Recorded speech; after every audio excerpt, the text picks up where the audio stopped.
काय अंदाज ठरते किती देते त्याचे का नाही, परंतु त्याच्या कष्टाला, शेतकऱ्याच्या कष्टाला दाम मिळाला पाहिजे आणि त्याची होणारी किंमत, त्याला मशागतीसाठी लागणारी, बियासाठी लागणारी खर्च किती लागला, ॲव्हरेज किती होतं एकरी, आणि त्याच्याप्रमाणे सरकारने हे करावं. हे असे तुटपुंजे दिल्यापेक्षा सरसकट कर्जमाफीसुद्धा करून टाकावी. कारण हा शेतकरी जवळजवळ आता काय झालं आहे का 100% नागावला आहे. तो कसल्या प्रकारचा तो याच्यात राहिला नाही, त्याला कुठला आधार आलेला नाही त्याला. त्याच्याकरता हे इकडं तिकडे केल्यापेक्षा सरकारने सरसकट 100% कर्ज माफ करावं. पीक विम्याचं काय परिस्थिती तुमचं?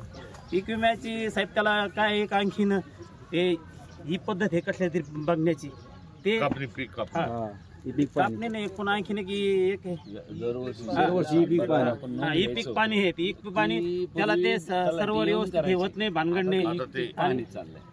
ज्या त्या गटामध्ये गेलं त्या ठिकाणी त्याच्या रेंज वगैरे येत नाही, भानगड नाही. पीक विम्याचा आता मिळायचा प्रश्न झाला.